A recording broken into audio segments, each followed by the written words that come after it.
Partiendo de lo general a lo particular, lo que hay que decir que en la Argentina, a 42 años de recuperada la democracia,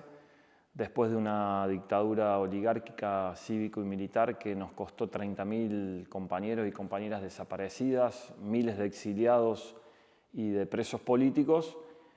a 42 años de recuperada la democracia, hoy hay que interpelarla. ¿En qué sentido? Que es de baja intensidad, que es neocolonial, que es liberal y que restringe la participación popular solamente a votar cada 4 años a los partidos del sistema democrático argentino. Claramente que esto ha generado el descreimiento en general de nuestro pueblo hacia la política. Claramente esto ha generado la desmovilización popular a la hora de las elecciones. Y Milei no es un outsider de la política como nos quieren mostrar, no es un paracaidista, es un producto bien elaborado en las usinas yanquis, que tiene un padrino político y económico en la Argentina que está ligado a los intereses sionistas, que se llama Alberto Edelstein, que es dueño de emprendimientos mineros, vinculados a la producción de energía, que es terrateniente, y que claramente Javier Milei está apoyado por sectores financieros en Estados Unidos ligados al JP Morgan, a BlackRock. Dicho esto, quiero decir que cuando irrumpe Milei, la política tradicional del peronismo y de las izquierdas estaba en crisis, está en crisis aún. Digo aún porque todavía no ha habido una autocrítica de la política de por qué apareció Javier Milei. Y en ese sentido, lo que hay que decir es que veníamos de un proceso de Alberto Fernández, a mi entender, nefasto, en donde teníamos una inflación superior al 200% interanual, que generó claramente un descontento popular muy grande, y en estas situaciones de crisis social, de mucha desigualdad, con un tejido comunitario totalmente roto en la Argentina, aparecen estos discursos que generan empatía en vastos sectores de la población y que tienen que ver principalmente en este relato muy bien creado en las usinas yanquis, que tiene que ver con que en el Estado sobra gente,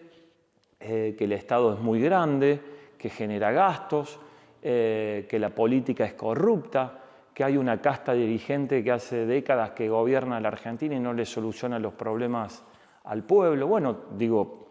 todos sabemos que el fascismo en contexto de crisis y con discursos muchas veces petardistas y agresivos, de hecho Milei hizo una campaña con una motosierra, claramente generando una construcción cultural de la pelea de pobres contra pobres, gana la elección. Pero no solamente gana una elección en el balotaje del 2023, gana, o nos viene ganando el enemigo, una batalla cultural. ¿En qué sentido? En primer lugar, ante una clase trabajadora totalmente fragmentada. ¿En qué sentido también? Digo, la clase trabajadora fragmentada en el 60% de la fuerza laboral está en el mercado informal, es decir, totalmente precarizada. El otro 40% de la fuerza laboral hoy tiene ciertos marcos normativos y de derechos, como algunos convenios colectivos que todavía aún hoy en este contexto funcionan, hasta que quiera avanzar la reforma laboral a lo Bolsonaro de Milei, y un gran componente de nuestra fuerza laboral que está desocupada. Digo, ante esa fragmentación, lo que se ha hecho desde el enemigo muy bien trabajado desde los medios hegemónicos de comunicación, desde la superestructura, es cooptar el sentido común de la clase trabajadora. Es no hacerles sentir que son parte de una clase, que es quienes producimos la riqueza. Y han construido claramente un relato dirigido al individualismo, al salvate vos mismo, al que el del lado es la competencia y le tenés que pisar la cabeza, en las comunidades a que te encierres en tu casa y pongas rejas porque el del lado te va a robar. Entonces, bueno, ante ese discurso de individualismo, de que la política estaba llena de corrupción y de que ellos venían a salvar eso, más la crisis del peronismo y las izquierdas, ganan la batalla electoral, venimos perdiendo por goleada la batalla cultural, pero lo que hay que decir es que Milei gana la elección y apenas con un puñado de diputados, a casi 2 años de haber asumido, todavía tiene gobernabilidad. ¿Por qué? Porque la gobernabilidad se lo dieron los gobernadores, tanto del Partido Justicialista, que es el peronismo, como la de la Unión Cívica Radical, que es el radicalismo, como del PRO, que es el partido Macri, para que durante estos 2 años Javier Milei en el Congreso tuviera el respaldo necesario para avanzar no solamente con un proceso de ajuste al pueblo trabajador, sino también en el desmonte del Estado, es decir, vaciar el Estado, construir miles de despidos, cerrar organismos completos, terminar con la comunidad organizada que garantizaba derechos para dejarle lugar claramente a un Estado liberal al servicio del mercado para que haga plata, para que siga acumulando riquezas. Entonces, acá hay que decir que la complicidad de los gobernadores de los 3 partidos políticos que tienen representatividad en los territorios ha sido totalmente fundamental para que Milei, que apenas con un puñado de diputados y senadores llegara a 2 años de gobernabilidad. Nosotros siempre en Argentina, apenas asumió, planteábamos a ver hasta cuándo iba a durar. Dicho esto, los gobernadores le votaron, para mí, 2 leyes fundamentales que apuntan, primero, a mantener un régimen autoritario, que son las facultades delegadas, es decir, que Javier Milei, lo que no sale en el Congreso de la Nación a favor de sus políticas de ajuste neoliberales, las veta, es decir, se maneja con el veto, se maneja con decretos de manera permanente, como si estuviéramos en una monarquía absolutista con un líder déspota. Y por otro lado le votaron la ley Bases, que es la madre del avance sobre los derechos de la clase trabajadora, pero también del saqueo de nuestra patria, expoliando los recursos naturales que tenemos. Y claramente eso está demostrado con los últimos empréstitos, con los últimos préstamos que ha ido a buscar el gobierno de Milei con el mismo ministro de Economía que tenía Mauricio Macri, que endeudó a la Argentina con préstamos millonarios que luego se la fugaron al exterior. Ese mismo ministro de Economía no solamente le pide préstamos al FMI, sino al Tesoro americano, que todos sabemos que no solamente es entregarle la llave del Ministerio de Economía de la Argentina para que desde Estados Unidos se planifiquen las políticas económicas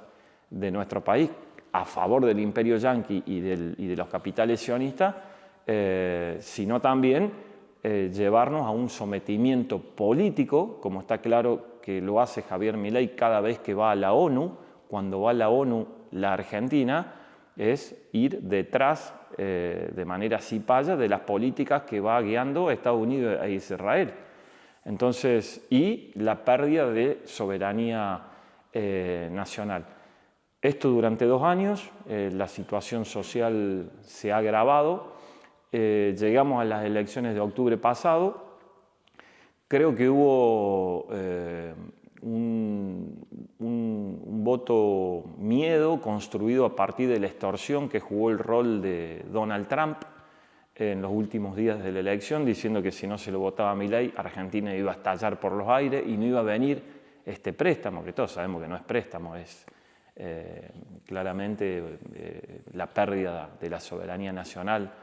Eso jugó muy fuertemente. De hecho, 2 días antes de la elección hubo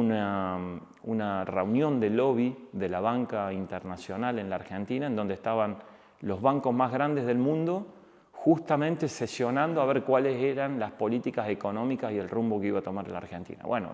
eso para afuera jugó fuertemente en lo simbólico en la gente, hubo un voto miedo, pero también hay que decir que no hubo una autocrítica de la política que nos llevó a esto. Digo, los mismos candidatos los mismos funcionarios de Alberto Fernández, muchos de ellos lo único que hicieron es cambiarse de traje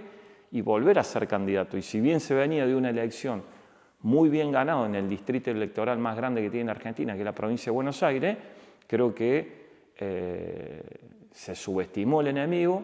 no se trabajó la elección como se tenía que trabajar y Javier Milei, que no tenía un partido nacional, lo logró armar en estos 2 años y arrasó en la elección. Pero también hay que poner el componente, me parece a mí, que todavía hay en la cabeza de nuestro pueblo una especie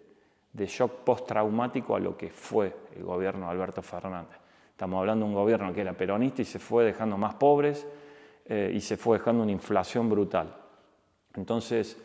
me parece que dicho esto, lo que hay que remarcar es que desde la recuperación democrática ha sido la elección con menos participación popular. Y no es un dato menor, votó aproximadamente el 60% del padrón electoral. Tal vez en Europa es un buen número, pero en la Argentina históricamente se ha votado por arriba del 80%. Entonces quiere decir que 4 de cada 10 argentinos no creen en esta democracia liberal que nos convoca a votar cada 4 años lo menos peor de ellos, o no creen en la política que le vaya a resolver las condiciones de vida que hoy vive nuestro pueblo, que está asignada por el hambre, el 50% de nuestros compatriotas está bajo la línea de la pobreza, es decir, que la Argentina, un país que exporta alimento para 400 millones de personas en el mundo, que está hecho de trigo y de pan, hoy no le puede dar, porque está planificada la política del hambre, a la mitad de su población. Entonces, el hambre es un crimen, es una inmoralidad, no pasó una pandemia, no pasó una catástrofe natural, es porque la oligarquía con las corporaciones americanas y el establishment, que es el poder real en la Argentina, han planificado esa situación de hambre que genera claramente una división en nuestro pueblo, sumada a la situación de altísima precarización laboral, al pluriempleo. Hoy tenés que tener 2 o 3 trabajos para poder llegar a fin de mes, que eso sabemos que te aliena, porque si vos